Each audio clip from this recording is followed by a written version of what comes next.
Kisahnya sejauh ini, Satyawati yang tidak puas dengan kata-kata Destra Rastra mengutuk perilakunya dan menganggapnya tidak adil dan bersikap berbeda. Meskipun tuduhan terhadap mereka benar, tapi kesalahan yang dilakukan tidak tepat untuk membuat mereka dihukum mati. Aku sudah berkuasa selama bertahun-tahun, Ibu Ratu. Dan aku sudah cukup belajar bahwa aku tidak butuh nasihatmu. Menyaksikan para nelayan diusir keluar dari negerinya, Satyawati merasakan kekecewaan yang sangat besar. Merasakan masa depan Hastinapura yang meragukan, dia teringat kembali pada anak-anak Pandu. Kisah pun berlanjut.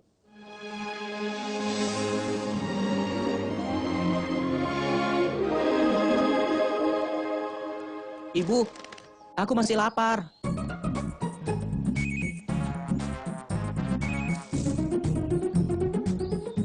Apa? Tapi, bukannya tadi ibu sudah berikan ladu? Tapi masalahnya, Bu, Arjuna, Nakula, dan Sadewa sudah memakan semuanya.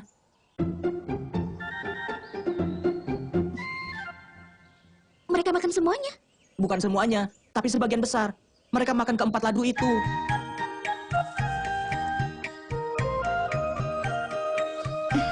Tunggu ya. Sebenarnya ladu ini untuk Ibu Madri. Tapi, karena kau lapar, kau boleh memakannya.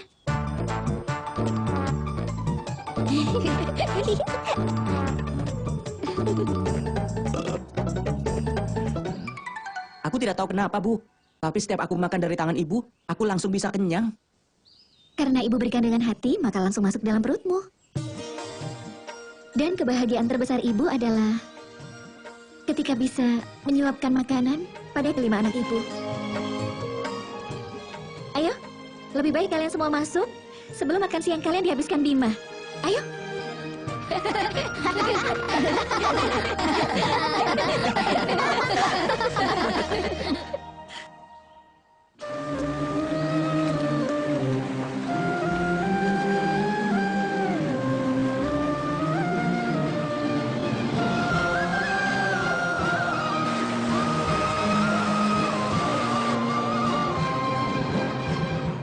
Bila aku menikahi ayahmu, hanya karena aku mengikuti keinginanku, maka hatiku akan berduka untuk selamanya. Dan aku tidak akan pernah merasa damai. Kau adalah harta baginya, tapi Raja Santanu hanya bisa dapat satu dari dua kebahagiaannya. Entah tinggal dengan putranya di istana, atau tinggal denganku di rumahnya yang sederhana ini. Dua kebahagiaan itu tak mungkin dia miliki sekaligus. Tidak, Ibu. Ayahku harus dapatkan dua kebahagiaan itu sekaligus. Putramu meminta. Aku putra dari Gangga. Bersumpah atas kesucian dari ibuku. Aku tidak akan hidup sebagai Raja Hastinapura, tapi hanya sebagai pelayannya saja. Dan untuk menjamin hidup mereka selamanya, aku tidak akan menikah. Aku akan tetap sendiri untuk selamanya.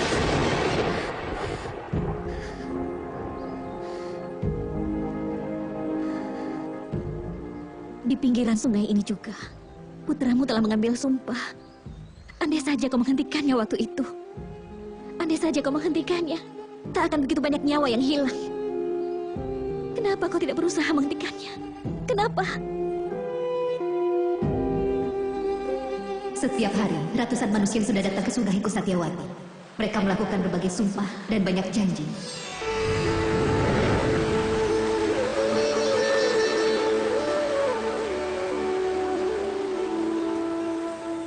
Kalau aku hentikan mereka, bagaimana alam akan bekerja, Satyawati?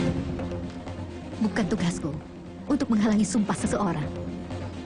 Tapi Bisma adalah putramu sendiri, Dewi Gangga. Selama 25 tahun kau telah mengajarkan moral padanya. Kau telah menjadikannya raja yang tangguh. Tapi saat dia menanggalkan kebangsawanannya, tidakkah semua itu membuat hatimu terasa sakit?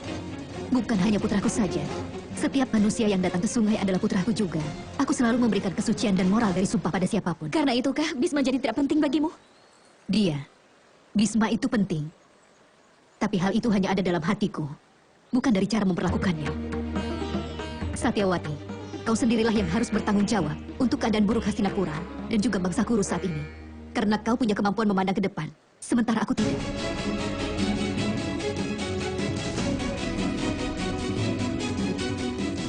Aku hanya manusia biasa. Aku bukan manusia abadi sepertimu. Setiap saat, ketakutan akan kematian menyiksa hati manusia. Karena itulah, dia pun mencari perlindungan. Aku juga ingin mencari perlindungan. Kau temukan perlindunganmu itu? Apa yang kau dapatkan? Pergulatan seumur hidup dan rasa malu di usia ini? Kutukan dan ketidakpercayaan dari jutaan rakyat? Untuk menambahkan gula atau garam ke dalam air adalah keputusanmu sendiri. Tapi begitu kau mengambil keputusan, itu tidak bisa dirubah lagi, Satyawati.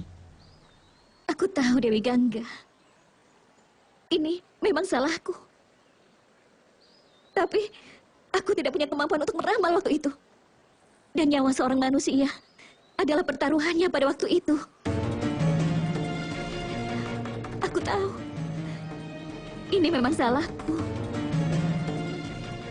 Tapi sekarang, aku harus memperkuat massa dari dinasti Kuru dan kerajaan Kuru. Tolong, tunjukkan sebuah jalan, Dewi Gangga. Tolong tunjukkan jalannya. Kau sudah memilih sendiri keputusan awalmu. Kau tidak mau menerima nasihat siapapun. Sekarang waktunya mengambil keputusan kedua. Dan kau juga yang harus memutuskannya sendiri, Satyawati.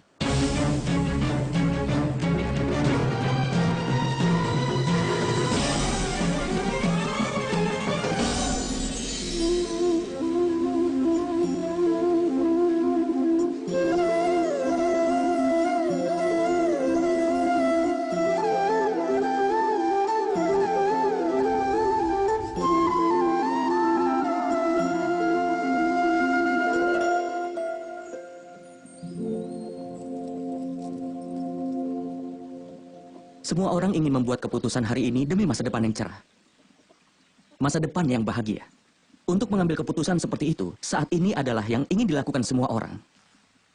Anggaplah hidupmu sebagai contoh.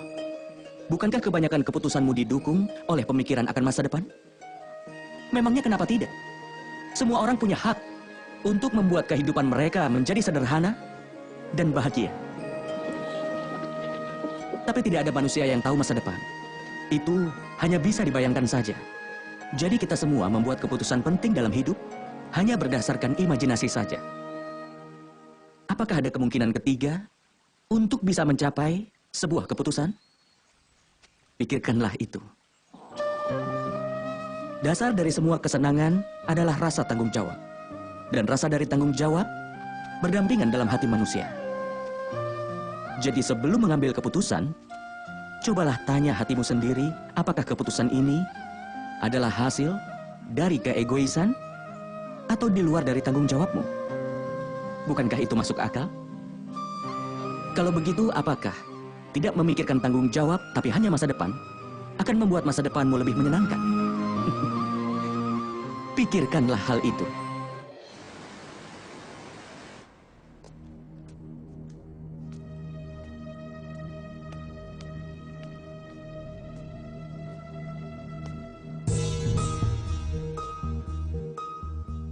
Salam, Ibu Ratu. Salam, Ibu Ratu.